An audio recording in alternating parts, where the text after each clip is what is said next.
आप कहते हैं कि a person has the natural right in the fruits of their labour and should be recognize as a property. तो जो भी व्यक्ति श्रम करे, श्रम से जो भी अर्जित करे, वह उसके प्रॉपर्टी को रिकॉग्नाइज करना चाहिए और उसे मिलना चाहिए। यह जॉन लॉक कहते हैं। इसलिए हर एक व्यक्ति को श्रम करने का मौलिक अधिकार है, श्रम करे और प्रॉपर्टी अर्जित करे। दूसरी थियरी है पर्सनालिटी थियरी। फ्रेडरिक हेगल ये कहते हैं personality is also a property. Personality choice पर डिपेंड करता है। हर एक व्यक्ति के अलग अलग पर्सनालिटी है। जैसे पूरी मेरी फिल्म इंडस्ट्री ही पर्सनालिटी से चलती है और उसके अंतर्गत जो भी एक्टिविटीज होती है वह हम प्रॉपर्टी के रूप में रिकॉग्नाइज कर सकते हैं। जैसे कि एक व्यक्ति अच्छा गाना गाता है, म्यूजिशियन है, अच्छा तबला बजाता है, तो वह उसकी पर्सनालिटी है और उस पर्सनालिटी को रिकॉग्नाइज करना चाहिए और उसके उस प्रॉपर्टी को रिकॉग्नाइज करके उसको उसका बेनिफिट मिलना चाहिए। यह बेसिकली है यह पर्सनालिटी थियरी का आइडिया कि जो भी व्यक्ति कोई भी इन्वेंशन करे वह उसकी पर्सनालिटी की बात है और उस पर्सनालिटी से जो भी गेन हो वह उसकी प्रॉपर्टी है, उसको ऐसे प्रॉपर्टी के रूप में रिकॉग्निशन करना चाहिए। तीसरी theory utilitarian theory. Utilitarian theory Bentham ये कहते हैं कि कुछ लोग आनंद के लिए काम करते हैं और इनका मेन थियरी है पेन एंड प्लेजर। तो जो लोग आनंद के लिए काम करते हैं, किसी इन्वेंशन में काम करते हैं या कोई ऐसे सामाजिक एक्टिविटीज से रिलेटेड काम करते हैं जिसको समाज को बेनिफिट हो, अगर वह समाज के अगेंस्ट काम करेंगे हम उसको दंडित करेंगे, लेकिन जो समाज के यूटिलिटेरियन के लिए काम करेंगे तो हम उसको ऐसे रिकॉग्निशन देंगे, ऐसे मान्यता देंगे। तो हम इस तरह से तो जो लोग इन्वेंशन या किसी फील्ड में आर्ट वर्क करें, लिटरेचर करें, तो हम उसको यूटिलिटेरियन थ्योरी के अंतर्गत हम एक रिकॉग्नाइज करते हैं कि उनके पर्सनालिटी है और उस पर्सनालिटी को ऐसे प्रॉपर्टी के रूप में रिकॉग्निशन दे सकते हैं। महत्वपूर्ण बात है कि प्रॉपर्टी जो है कितने तरह की होती है। प्रॉपर्टी दो तरह की बेसिकली होती है। हम अब प्रॉपर्टी की बात करेंगे तो प्रॉपर्टी दो तरह की होती है, फिजिकल प्रॉपर्टी और इंटेलेक्चुअल प्रॉपर्टी। फिजिकल प्रॉपर्टी भी दो तरह की होती है। मूवेबल प्रॉपर्टी जैसे कार, पेन, फर्नीचर जो आपके सामने है, सब कुछ जो दिखलाई दे रहा है जो मूवेबल है। और इमूवेबल प्रॉपर्टी बिल्डिंग है, लैंड है, ये सब इमूवेबल प्रॉपर्टी है। इसी तरह से इंटेलेक्चुअल प्रॉपर्टी है जो लिटरेरी वर्क है, इन्वेंशन है एनी फील्ड में, तो हम उसको इंटेलेक्चुअल प्रॉपर्टी कहते हैं। यह इंटेलेक्चुअल प्रॉपर्टी इनटेंजिबल प्रॉपर्टी है। फिजिकल प्रॉपर्टी को हम फिजिकली रिकॉग्नाइज करते हैं, वह चल सकती है, तो मूवेबल हो सकता है, इमूवेबल हो सकता है। लेकिन इंटेलेक्चुअल प्रॉपर्टी जो है ह्यूमन इंटेलेक्ट है, आइडिया है, यह भी ट्रांसफरेबल होती है, मगर उसके कुछ अलग से सिद्धांत है, इसको बाद में हम लोग डिस्कस करेंगे। तो बेसिकली इंटेंजिबल प्रॉपर्टी होता है इंटेलेक्चुअल प्रॉपर्टी। यह दिखलाई नहीं देता है मगर रोल उसी तरह का होता है जैसे टेंजिबल प्रॉपर्टी होता है। तो यह बेसिकली हमने कुछ डिफाइन किया है कि कैसे डिफरेंशिएट करेंगे फिजिकल प्रॉपर्टी या इंटेलेक्चुअल प्रॉपर्टी। जैसे हमने कोई इन्वेंशन किया, वह जब तक किसी प्रारूप में नहीं आता है, जैसे एक मोटर का आविष्कार किया गया, जब वो फिजिकल फॉर्म में नहीं आएगा तब तक वह इंटेंजिबल प्रॉपर्टी में रहता है।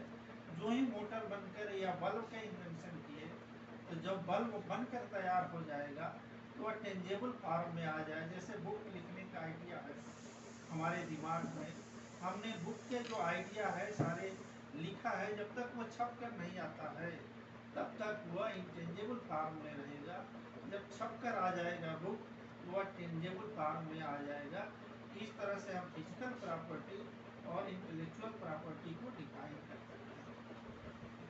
दूसरी बात, हम इंटेलेक्चुअल प्रॉपर्टी में बेसिकली दो ब्रांचेज हैं।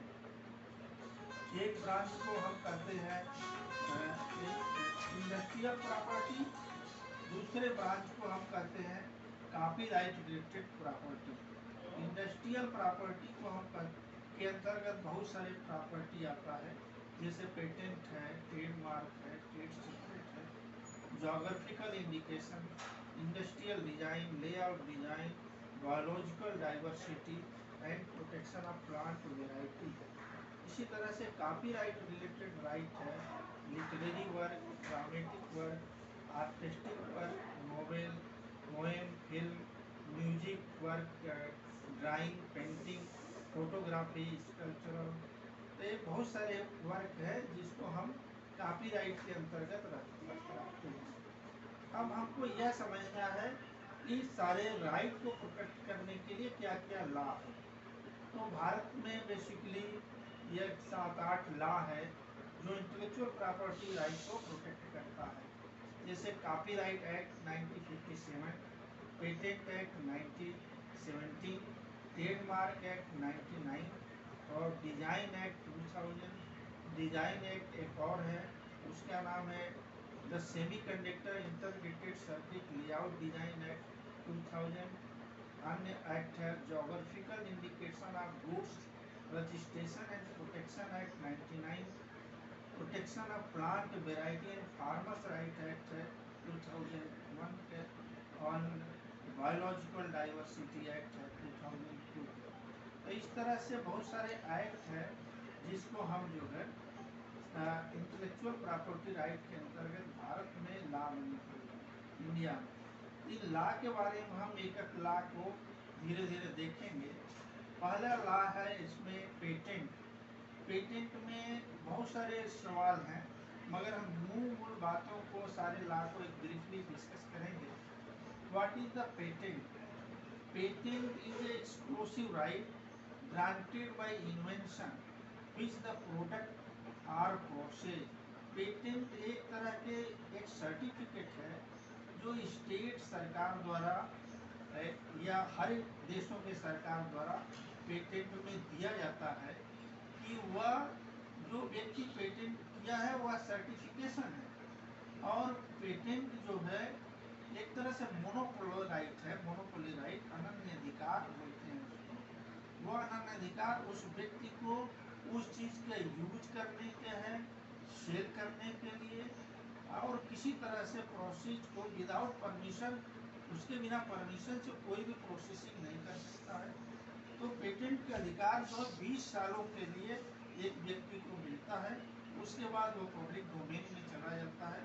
जब पब्लिक डोमेन में चला जाएगा उस पर कोई भी व्यक्ति अपने इन्वेंशन को बेनिफिट उठा सकता है।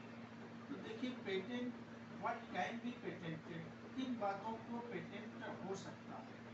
तो इसमें पेटेंट एक्ट 1970 के जो एक्ट है उसके सेक्शन 21J में यह लिखा गया है कि पेटेंट क्या है। इन्वेंशन मीन्स न्यू प्रोडक्ट और process involving inventive step capable for industrial application. Patent के लिए 3 बातें होनी महत्वपूर्ण है। पहला बात, वो न्यू होना चाहिए, नॉन ओबियसनेस होना चाहिए अर्थात इन्वेंटिव स्टेप होना चाहिए, और इंडस्ट्रियल एप्लीकेबिलिटी होना चाहिए, उद्योग धंधों के अनुरूप हो सके। तो पेटेंट जो भी इन्वेंशन होता है उसमें 3 महत्वपूर्ण बातें हैं कि वह नया हो, और इन्वेंटिव कुछ उसमें नयापन हो, और उसका उद्योग के लिए अनुरूप, उद्योग में काम आ सके, उसी को हम पेटेंट के अंतर्गत डिफाइन करते हैं। और इसमें बहुत सारी चीज़ें हैं कब पेटेंट नहीं होता है, लेकिन पेटेंट जानने के लिए यह जानना जरूरी है इन चीज़ों का होता है पेटेंट। दूसरा महत्वपूर्ण है पेटेंट एक्ट के अंतर्गत ट्रेडमार्क एक्ट।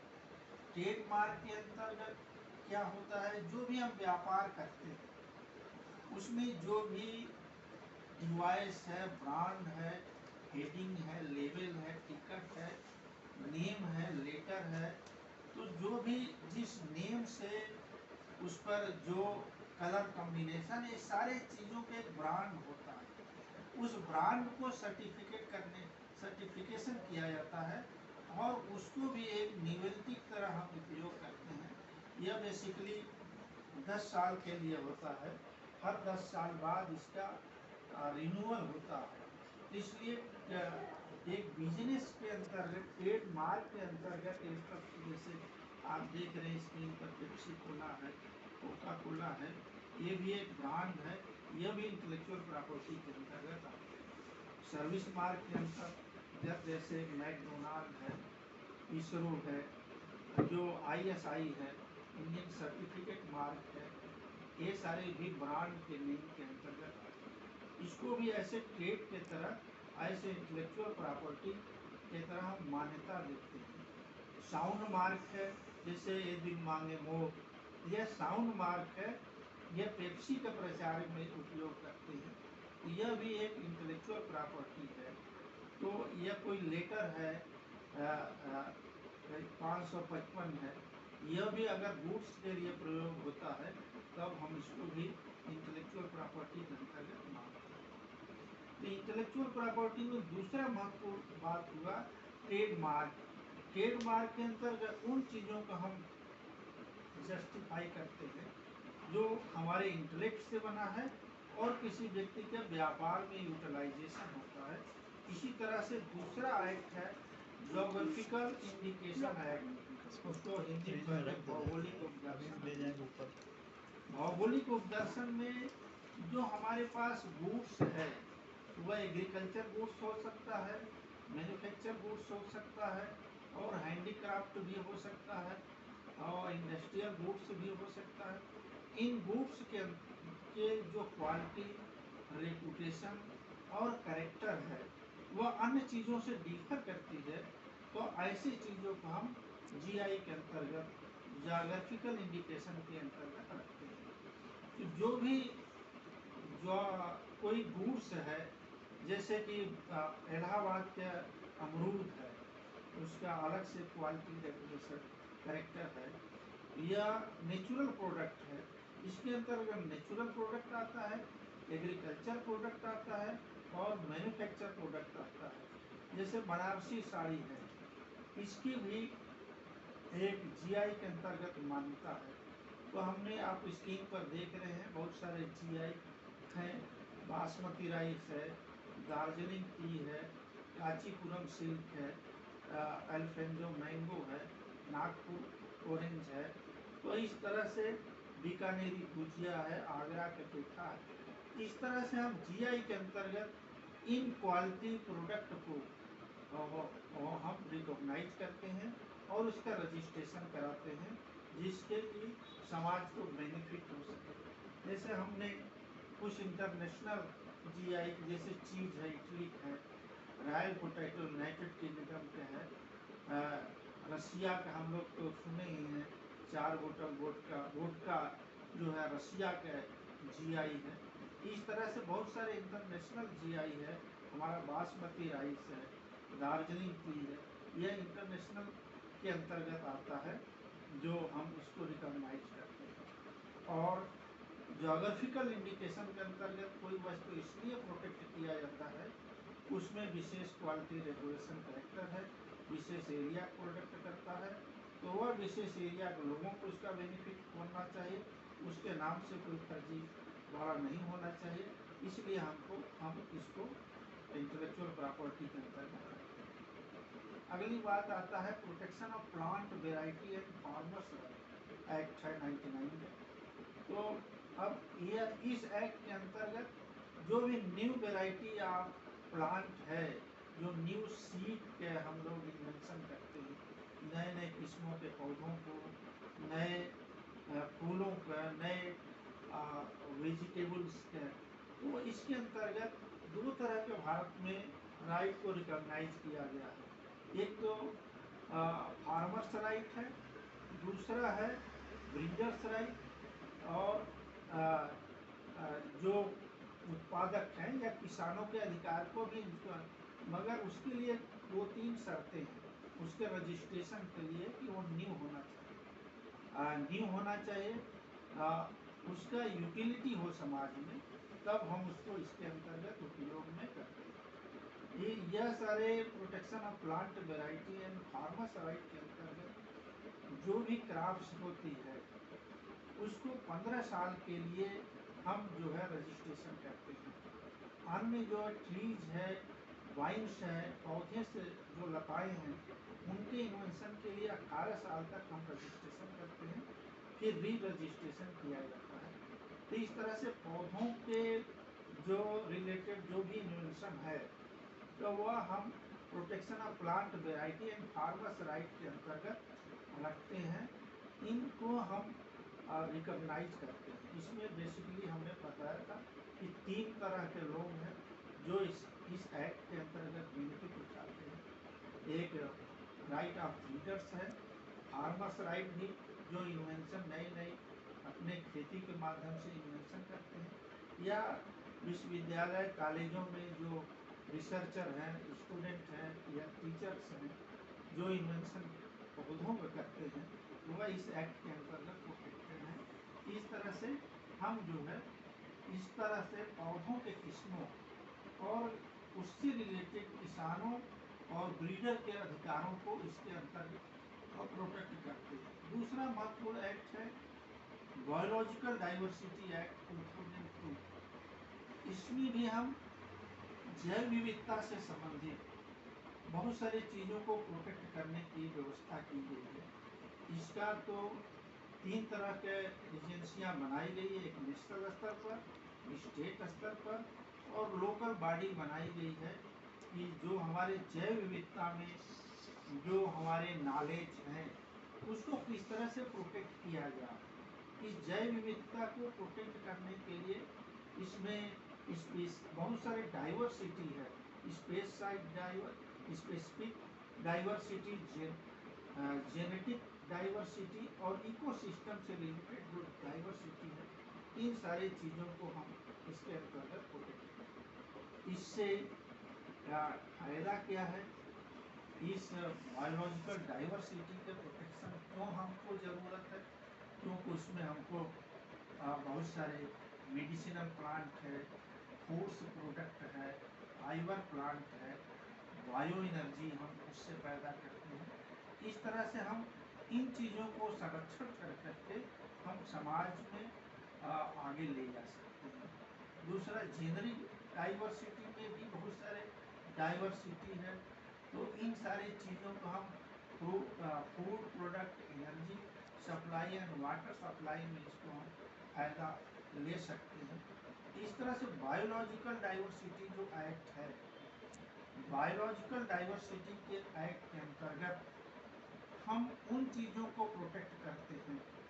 इसके अंतर्गत ट्रेडिशनल नॉलेज भी आता है, जो हमारे धरोहर है, हमारे पुराने ऋग्वेद में या कहीं भी संहिताओं में जो है योग जैसे चीज़ को हम इसके अंतर्गत प्रोटेक्ट करते हैं।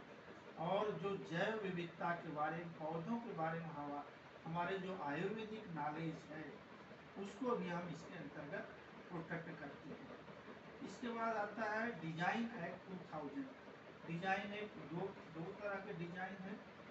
एक इंडस्ट्रियल डिजाइन बोला जाता है, जो उद्योग धंधों में मशीनों के अंतर्गत जो उसके ढांचागत चीज़ों होते हैं उसको इंटेलेक्चुअल प्रॉपर्टी के अंतर्गत प्रोटेक्ट किया जाता है।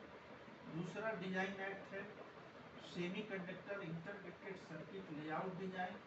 इसके अंतर्गत सेमीकंडक्टर जो अभी भारत में काफ़ी तेज़ी से भारत सरकार का रोल है कि सेमीकंडक्टर में भी भारत आगे निकले, तो उस दिशा में जो सेमीकंडक्टर के अंतर्गत जो चिप होते हैं उसको प्रोटेक्शन करने के लिए हमारे यहाँ semiconductor interconnected circuit layout design act बनाया गया है।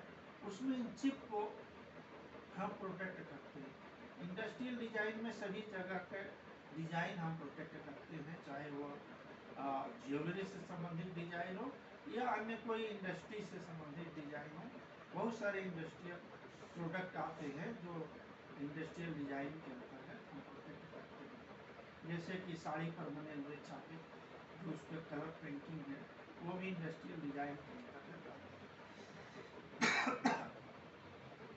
है कॉपीराइट एक्ट। कॉपीराइट एक्ट एक 1957 का एक्ट है, जिसमें हम जो है कॉपीराइट से रिलेटेड चीज़ों को, हम ओरिजिनल चीज़ों को प्रोटेक्ट करते हैं। इसके डिफिनीशन में originally literary, dramatic, musical, artistic work है, सिनेमेटोग्राफिक फिल्म है, साउंड रिकॉर्डिंग है।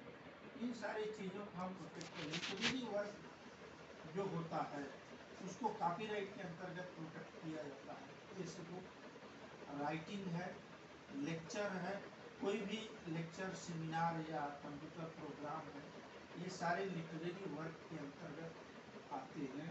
जो हम लोग क्लासरूम में लेक्चर लेते हैं वो भी लिटरेरी वर्क है। इसको भी प्रोटेक्ट करने की ज़रूरत है, क्योंकि इसका कॉपीराइट रिसर्च वर्क में उल्लंघन होता है बहुत सारे, इसीलिए प्लेगरिज्म की व्यवस्था की है। ड्रामेटिक वर्क है, आप देखते हैं फिल्म इंडस्ट्री में बहुत सारे गाने हैं या डांस है, उसकी भी काफ़ी होती है, उसके प्रोटेक्शन के लिए इसमें व्यवस्था किया गया ड्रामेटिक वर्क। उसी तरह से आर्टिस्टिक वर्क, कलाकृति, कलाकृति में पेंटिंग है, ड्राइंग है, फोटोग्राफी है, तो इस तरह से इसको भी प्रोटेक्ट किया गया है इसके अंतर्गत। म्यूजिकल वर्क है, म्यूजिक से रिलेटेड जितनी भी चीज़ है, सॉन्ग है, लिरिक है, म्यूजिकल नोट है, म्यूजिकल अन्य उससे डायग्राम है, ये सारे चीज़ इसके अंतर्गत प्रोटेक्ट किया जाता है। सिनेमेटोग्राफी फिल्म, सिनेमेटोग्राफी फिल्म जो सिनेमा से रिलेटेड जितने भी विजुअल इमेज है, मूविंग पिक्चर है, साउंड ट्रैक है, इसको प्रोटेक्ट किया जाता है। और साउंड रिकॉर्डिंग के अंतर्गत साउंड से रिलेटेड गाने, म्यूजिक जो भी उससे रिलेटेड है, कॉपीराइट के अंतर्गत प्रोटेक्ट किया जाता है। कॉपीराइट के अंतर्गत जो प्रोटेक्शन है वह आथर या जो उसके लेखक है उसके लाइफ तक प्रोटेक्ट होता है, मरने के 60 साल बाद लाइफ तक 60 ईयर तक प्रोटेक्ट किया जाता है। इसके प्रोटेक्शन की व्यवस्था इस तरह से हमने बेसिक बातें बताई कि क्या क्या बौद्धिक संपदा के क्षेत्र है, इंटेलेक्चुअल प्रॉपर्टी के कौन कौन से एरिया हैं जिसको हमें समझने और जानने की ज़रूरत है। दूसरी महत्वपूर्ण बात है, आजकल इंडियन नॉलेज सिस्टम की बात हो रही है। नॉलेज सिस्टम के अंतर्गत वो भी चीज़ें आती है जो हमारे पुराने नॉलेज था, उसको हम कैसे प्रोटेक्ट करें, उस पर भी मैं थोड़ा सा बोलने की आज्ञा चाहूँगा।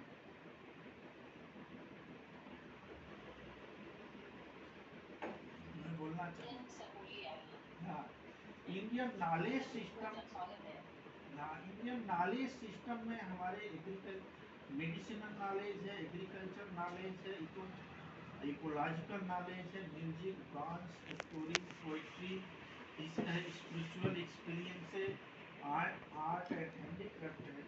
ये जो हमारे नॉलेज पुराने हैं उसको हम लोग कैसे बौद्धिक संपदा के अंतर्गत लाए जाए।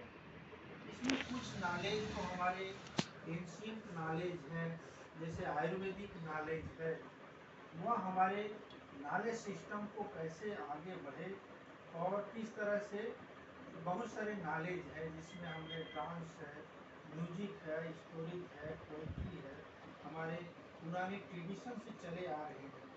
जैसे इसमें देखिए आर्ट एंड क्राफ्ट के भी नॉलेज है, इसको भी हमको बौद्धिक संपदा के अंतर्गत, इंटेलेक्चुअल प्रॉपर्टी के राइट के अंतर्गत प्रोटेक्ट किए जाने की ज़रूरत है।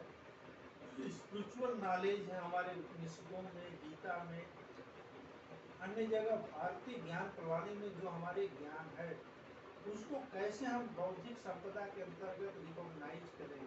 जैसे इस पर एक हल्दी का टर्मरिक केस था 1955 में, ये हल्दी एंटीबायोटिक है, या 1955 में यूएसए में पेटेंट हो गया कि हल्दी जो है एंटीबायोटिक है।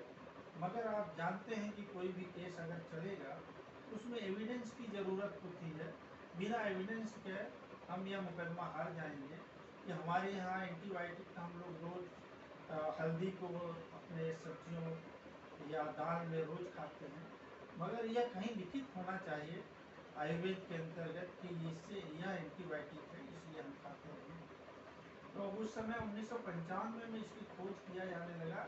तो हमदर्द यूनिवर्सिटी दिल्ली में, वहाँ पर एक मुगल काल के पीरियड में एक बुक मिली जिसमें इस बात का जिक्र था। तो उन्होंने इसको रिकॉग्नाइज किया और अमेरिका पेटेंट को कैंसिल किया और भारत के इस ट्रेडिशनल नॉलेज को रिकॉग्नाइज किया गया और मान्यता दी गई कि यह हमको भारतीय ज्ञान है, इसको नहीं छूना चाहिए। उसी तरह से नीम का भी विवाद चला था, जो अमेरिका में पेटेंट हुआ, तो फिर भारत में इसके अगेंस्ट मुकदमा लड़ा और जीता।